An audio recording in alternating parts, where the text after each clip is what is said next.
আশা করি সকলে ভালো আছো। আজকে যে ভিডিওটা নিয়ে আমি হাজির হয়েছি সেটা হচ্ছে যারা মূলত ব্যাংকের জন্য প্রিপারেশন নিচ্ছ, ঠিক আছে, ব্যাংকের যে চাকরির জন্য প্রিপারেশান নিচ্ছ এবং যারা ব্যাংকের জন্য প্রিপারেশান নিচ্ছ তারা তো এই সমস্ত এক্সামগুলোর জন্য সবসময় ওয়েট করে আছো যে কবে কী বেরোবে। তো তাদের জন্য আমি তাদের যে মনে যে ডাউট আছে যে কবে নোটিফিকেশন বেরোতে পারে বা কবে নাগাদ পরীক্ষা হতে পারে, মেন নাগাদ হতে পারে, বা যারা নতুন প্রিপারেশান নিচ্ছ জানো না যে কোন সময় কেমন কি পরীক্ষা হতে পারে, তো সেই জন্য আমি এসবিআই ক্লার্ক 2026, ঠিক আছে, এসবিআই ক্লার্ক 2026-এর পরীক্ষা কবে হবে সেটা নিয়ে আমি ডিসকাস করব। তা ঠিক আছে, নোটিফিকেশন কবে বেরোবে? নোটিফিকেশন হচ্ছে, দেখো নোটিফিকেশন বেরোবে হচ্ছে আমাদের মোটামুটি এক্সপেক্ট করা আছে যে অগাস্ট মাসে এক্সপেক্ট করা আছে, ঠিক আছে। এখন জুন মাসের শেষ, জুলাই অগাস্টে গিয়ে কিন্তু নোটিফিকেশান বেরোনোর সম্ভাবনা রয়েছে, ঠিক আছে।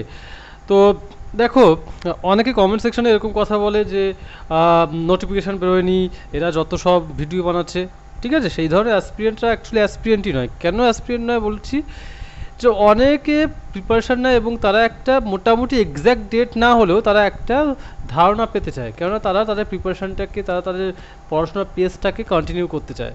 কবে নোটিফিকেশান বেরোবে, কবে অফিসিয়াল কিছু বেরোবে, তারপরে গিয়ে পড়াশোনা শুরু করবে, মোটিভেট হবে, তারা অ্যাকচুয়ালি অ্যাসপিরিয়েন্টই নয়, পরিষ্কার কথা। তো তারাই এই ধরনের টমেন্ট করে যে এরা এই ভিডিও বানিয়ে যাচ্ছে, এই আছে, ঠিক আছে, এগুলো সেটা নয়, ঠিক আছে। এই যে ভিডিওগুলো বানানো হয় যে কবে কি এক্সপেক্টেড ডেট হবে, এক্সপেক্টেড কার হবে, এটা অনেককে হেল্প করে। যারা অ্যাসপিরিয়েন্ট সত্যিকারে তারা খানিকটা সময়ের জন্য তারা নিজেদেরকে মোটিভেট করে বা তারা একটা গোল সেট করতে পারে, ঠিক আছে। এবং যারা সারা বছর ধরে পড়াশোনা করে এবং তাদের জন্য এই ধরনের ভিডিওগুলো খুবই জরুরি। যারা 9 মাস 6 মাসে পড়াশোনা করে কি করে না তাদের ঠিক নেই, হ্যাঁ।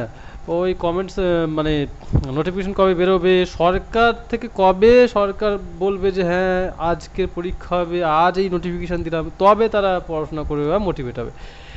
তো আগাম জানতে হয়, অনেক কিছু আগাম জানতে হয়, প্রেডিকশান করতে হয় নিজেরা, ঠিক আছে। এই জন্য কাউকে না কাউকে প্রেডিক্ট করে দিতে হয়, কাউকে না কাউকে ইনফরমেশান দিতে হয়। সব যারা ব্যাংকের জন্য প্রিপারেশান নিচ্ছ বা নেবে মনে করছো, তারা এখন থেকে প্রিপারেশান নাও ফুল পেসে, যে হ্যাঁ তোমরা মোটামুটি অগাস্ট নাগাদ হচ্ছে তোমরা নোটিফিকেশান পেতে পারো, ঠিক আছে। এটা হচ্ছে নোটিফিকেশান।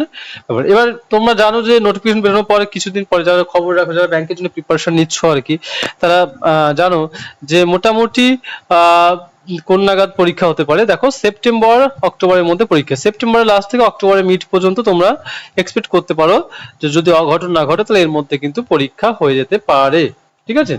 তো তোমরা সেই মতো তোমাদের হাতে টাইম কাউন্ট করো, প্রতিটা ডে এক একটা দিন কাউন্ট করো যে হ্যাঁ এই এতগুলো দিন আছে, মোটামুটি তোমাদের পড়াশোনাটাকে আরো গতি বাড়াও পড়াশোনা, ঠিক আছে। তারপর জানো সেপ্টেম্বর অক্টোবরের মধ্যে যদি পরীক্ষা হয় তাহলে তুমি জানো যে খুব বেশি দিন সময় থাকে না মেন্সের জন্য।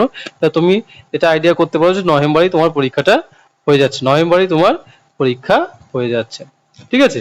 তাহলে এটা ছিল নোটিফিকেশন, প্রিলি আর মেন, এগুলো সবই এক্সপেক্টেড। এই এক্সপেক্টেড কেন, যে তুমি এই ডেট হিসাবে তুমি তোমার প্রিপারেশনটাকে কি করবে, জোর কদমে তৈরি করবে, ঠিক আছে।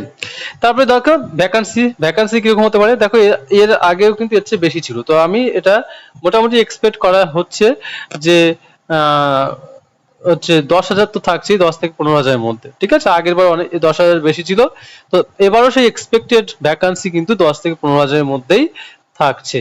তো ঠিক আছে, তোমরা বুঝতে পারলে যে যারা ব্যাংকের জন্য প্রিপারেশন নিচ্ছ তারা কিন্তু একদম সময় নষ্ট করো না।